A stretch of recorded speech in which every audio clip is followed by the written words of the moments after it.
Nako mga kababayan, ka Eric Celes sumabog na naman sa galit at tahasang isiniwalat ang sindikato daw sa gobyerno ni Pangulong Bongbong Marcos. Malaking sindikato daw mga kababayan. Grabe itong isiniwalat niya, magugulat kayo. Eto na ho, panoorin natin mga kababayan.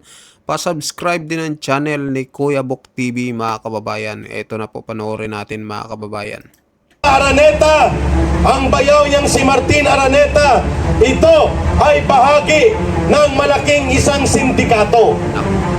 Si Martin Romualdez kasama si Lisa Araneta at ang bayaw ni Marcos at pati si Sandro Marcos involved sa isang malaking pamilyang sindikato. Ang gobyerno ni Marcos, gobyerno ng sindikato. Ang pagkukunwari ni Marcos na siya ang tagapagligtas ng Pilipinas sa korupsyon ay isang malaking kalukuhan at katarantaduhan. Sapagkat ang totoo, siya ang mastermind. Siya ang punong salaring kriminal. Walang mangyayari na pangungurakot at pangumulimbat sa kaban ng bayan kung hindi pinipirmahan ni Marcos ang sindikato at inistapa na budget. Si Martin Romualdez, yan ang kanyang major conspirator. Ibig sabihin po, kasabwat ni Marcos ang Kongreso, lalo na si Martin Romualdez.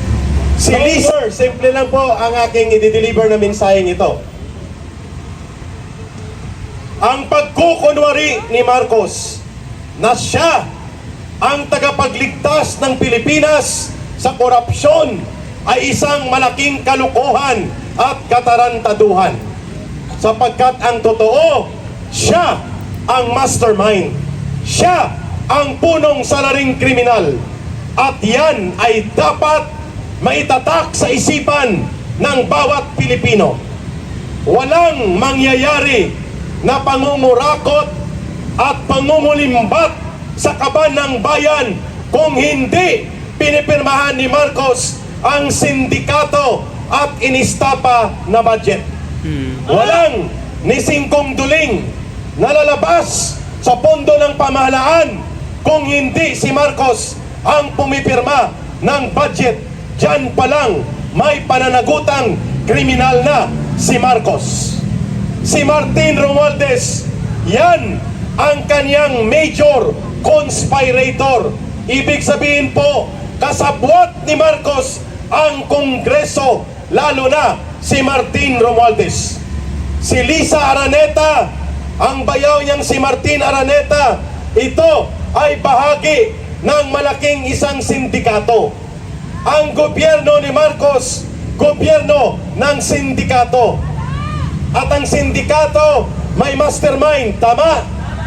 Si Saldico, operatiba nila sa loob ng sindikato na bumaliktad.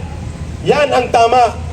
Si Martin Romualdez kasama si Lisa Araneta at ang bayaw ni Marcos at pati si Sandro Marcos involved sa isang malaking pamilyang sindikato.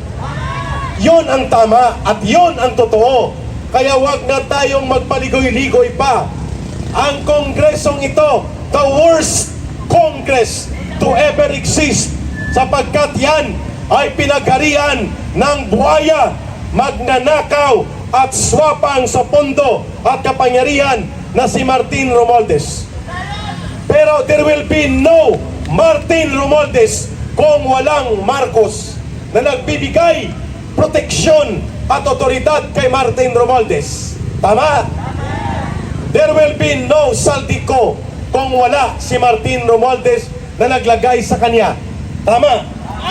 At kahit anong diskarte ni Lisa Araneta at ng bayaw ni Marcos sa customs na kulang na lang, pati tamtax at mga pako ay gawing sindikato sa smuggling, sibuyas, asukal, bigas, karne ng baboy, karne ng manok, bawang, sili, kulang na lang tamtax at pako ay gawing sindikato ng pamilya ni Marcos. Si Lisa Araneta ang kanyang asawa ni Marcos, ang kanyang anak at ang kanyang bayaw na si Martin Araneta. Wala ito kung wala ang otoridad ni Marcos. Kaya dapat ang sisingilin at uunahin na palalayasin sa poder upang pati ang mga sindikato na kasama niya, like si Martin Romualdez, si Marcos mismo, ang dapat mawala sapagkat siya ang nagbibigay ng kapangyarihan at otoridad para lumaganap at manatili ang sindikato sa gobyernong ito. Sa panghuli, ito na lang ang ibibigay ko.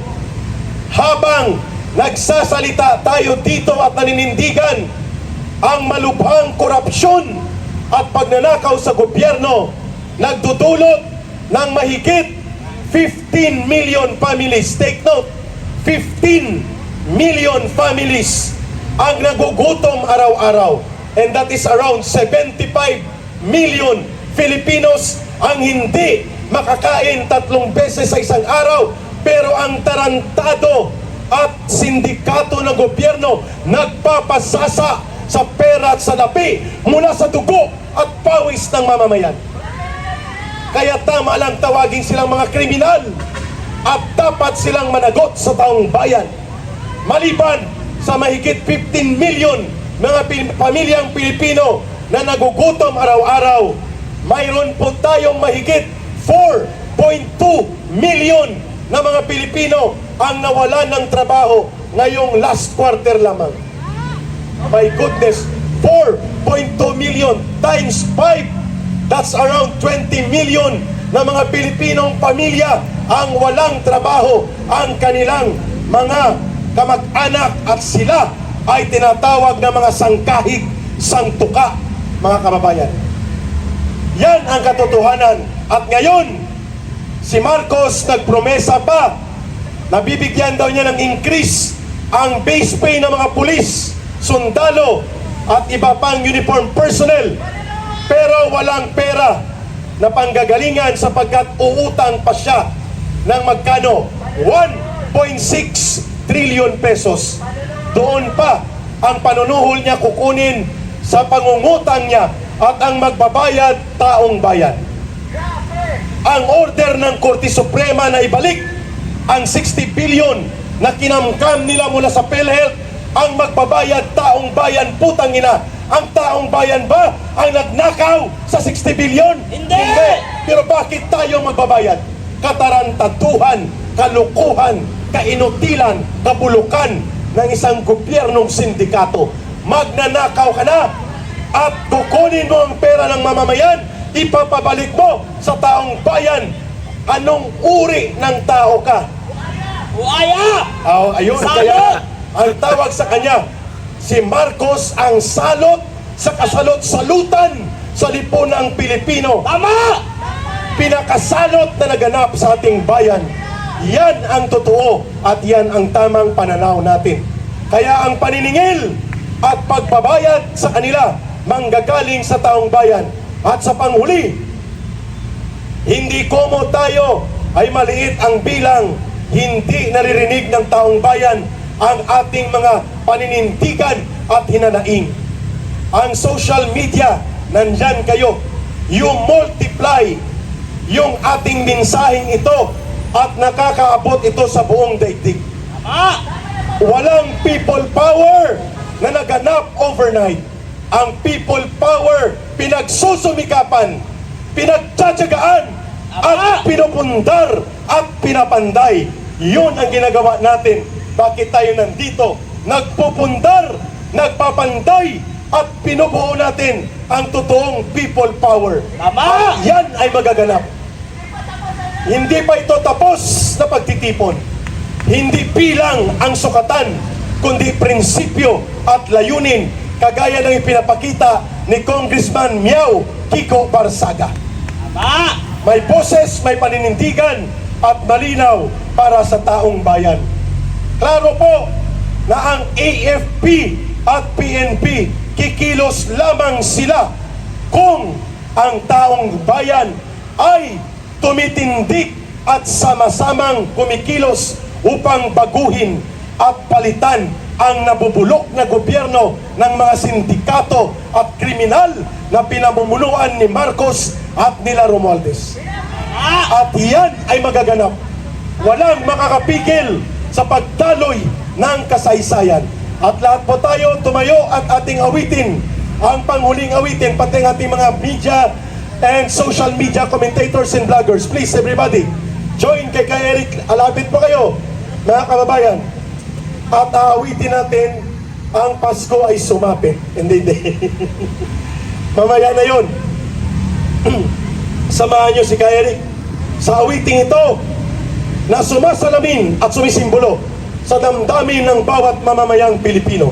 At ito ang kasaysayan na lilikhain natin sa susunod na mga panahong darating na ito.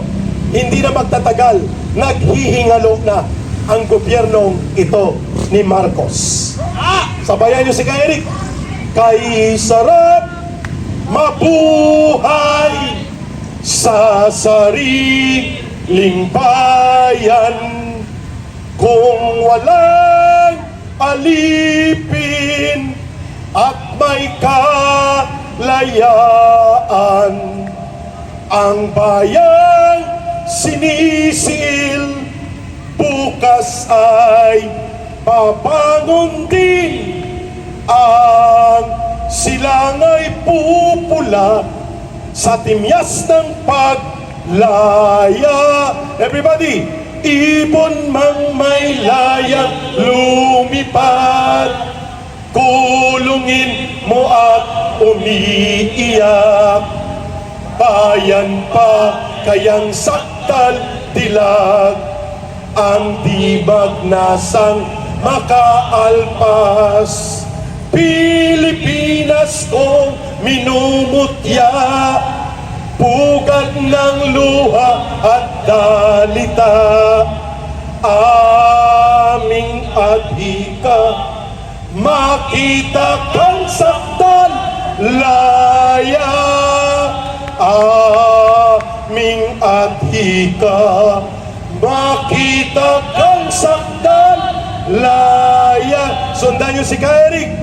Marcos resign, aristuhin, ikulong sa selda 13. Marcos resign, aristuhin, ikulong sa selda 13. Marcos resign, aristuhin, ikulong sa selda 13. Magaganap ang kasaysayan at hatulan ng taong bayan, sila Marcos at Romualdez, at itatayo at ibabangon natin ang dangal ng bansang Pilipinas kasama ang bagong gobyerno na matino at para sa taong bayan. Mabuhay ang sambayanang Pilipino! Kahit papano po, I will leave a greetings to all of you. Maligayang Pasko sa bawat pamilyang Pilipino at hangat natin ang pagbabago pagdating ng bagong taon. Yan ang ating panalangin, yan ang ating hangarin bilang mga mamamayan. Maraming salamat, magkikita tayo muli. Babalik tayo, mas marami na. Maraming salamat.